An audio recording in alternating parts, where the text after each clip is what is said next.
We are trying to avoid mentioning names, but at least what I know that is going to happen, we already have a court process that will start anytime today, so that some people in Kenya Kwanza government can be declared unfit to hold a public office. So I think you'll be seeing those processes going on. We will be going to court under Chapter 6 of the Constitution, so that the court can declare some leaders in Kenya Kwanza administration unfit to hold public office based on the utterances that have been attributed to them. Freedom of expression and freedom for all citizens to receive and impart information forms the foundation of our democracy.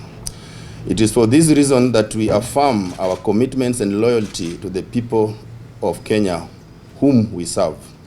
We are dismayed that since the Kenya Kwanza administration came to office 10 months ago, it has directed sustained attacks on the media. The most recent attacks have been triggered by a series of stories of corruption in government and other stories projecting voices demanding accountability on the part of the government. The media has a sacred responsibility to the people of Kenya, and thus will continue without fear to report on public issues and project the different voices in society, as well as speak truth to the power.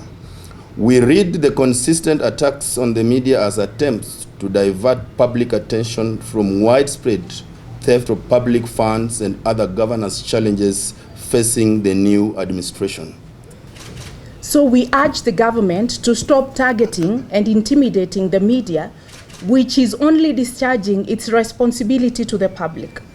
Instead, the government should respond to concerns by Kenyans on the scandals exposed by the media in the past 10 months, which include diversion of condemned sugar into the market, repackaging and sale of subsidized fertilizer, questions over KEMSA, especially on the mosquito nets funds, concerns over the management of NHIF, which have rendered it unable to serve Kenyans, the questions over favorism in the duty-free commodity imports, including edible oils, maize, and rice, the use of advertising revenue as a tool to blackmail the media, interference with independent institutions, especially National Lands Commission, the Shakahola horror, failure to investigate and take action against those responsible for attacks against journalists, especially during the recent public protests over skyrocketing prices of essential commodities, among other key issues. We wish to state that the media never took a collective position in support of any specific candidates in the 2022 elections. We call on the government to stop this uncalled for propaganda and continued hostile political rhetoric against the media and journalists.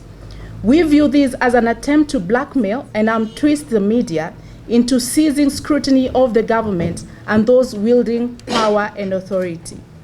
As media, we affirm our commitment to discharging our role, including holding this regime to account for the good of Kenyans, as we have done previous regimes since independence, and restate that we will not be cowed into submission. Journalists are guided by the commitment to truth and paint by an ethical code enshrined in the laws of Kenya. We urge those aggrieved by the media to seek redress through the Media Complaints Commission established under the Media Council Act, and where necessary, through the courts. Kenya Media Sector Working Group stands in solidarity with Nation Media Group and all journalists in the country against attacks and threats from the government and government officials. We also call on President William Ruto to issue and firm assurance that they will not be allowed to seek shelter by trying to silence the media that exposes their misdeeds.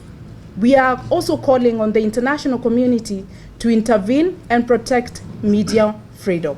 And this has been signed by 12 organizations which are under the umbrella of Kenya Media Sector Working Group, and that is Kenya Union of Journalists, Kenya Editors Guild, Kenya Correspondents Association, Association of Freelance Journalists, Association of Media Women in Kenya, Digital Broadcasters Association, International Association of Women in Radio and TV, Article 19, Eastern African Editors Society, Frederick Naumann Foundation for Freedom, Association of Professional Broadcasters, and Media Owners Association. Okay, thank you. I just want to reiterate that crude, abusive, and violent language against the media is not the solution, especially when uttered by people of influence. We, however, reject the invitation to mud wrestling and only insist that those responsible for corruption incidents reported action must be taken against them. Nataka kukumbusha rais na serikali ya Kenya kwanza ya kwamba kuna maswali kadhaa ambazo Wakenya bado wanangoja majibu na nitayasoma.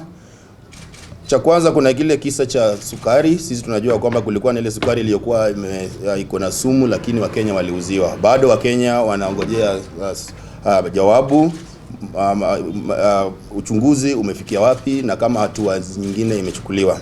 Swala la pili ni kuuzwa kwa mbolea. Ili ilikuwa ya serikali ambayo serikali ilikuwa imeagiza na ikateremsha bei ili wakulima wa Kenya waweze kupata mbolea kwa bei nafuu.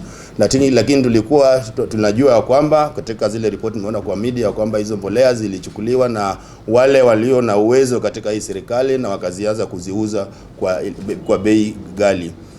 Pia kuna ile kisa cha KEMSA. Tunajua kwamba KEMSA pia kulikuwa na kisa cha ufisadi ambapo pesa zilikuwa zinunuliwe neti za umbu pia zilipotea. Tunataka kujua serikali imefika wapi na uchunguzi.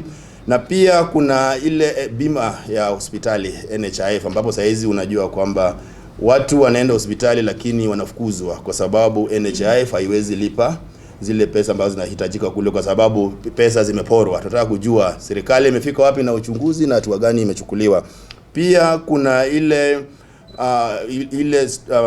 mambo ya mafuta ambayo ilikuwa imeagizwa hapa na watu wakaketi katika chumba kimoja na wakapanga vile watagawana shilingi bilioni 6. Hiyo pia lazima tujue serikali imefika wapi. Hata wakianza matusi na kututupia cheche za matusi, bado tunangojea majibu. Hiyo uchunguzi imefika wapi na hatua gani serikali imechukuliwa. Na pia kuna ile jambo natumia matangazo ya mambo ya serikali katika vyombo vya habari ambazo natumia ku blackmail media. Pia tunaambia serikali ya kwamba pesa ambazo zinatumiwa ni kodi.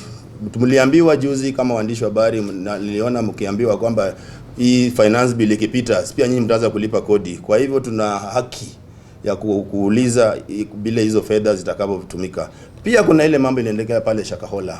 Hakuna mtu anatuambia uchunguzi umefika wapi na nini kilikuwa kinatendeka, bila tu kutuambia kwamba leo tumeokoa watu fulani ama leo tumechimbua kaburi fulani. Tunataka kujua wakati haya mambo yalikuwa yanaendelea serikali ilikuwa wapi. Lazima pia tuulizwe, na serikali iko na Wakenya wako na haki ya kujua ni serikali imechukua hatua gani na uchunguzi umefika wapi. Na pia tunaomba kwanza na pia kwa serikali pia tueleze ya kwamba uchunguzi dhidi ya wale watu waliokuwa wanavamia waandishi wa habari wakati walikuwa na maandamano, uchunguzi umefika wapi na hatua gani imechukuliwa.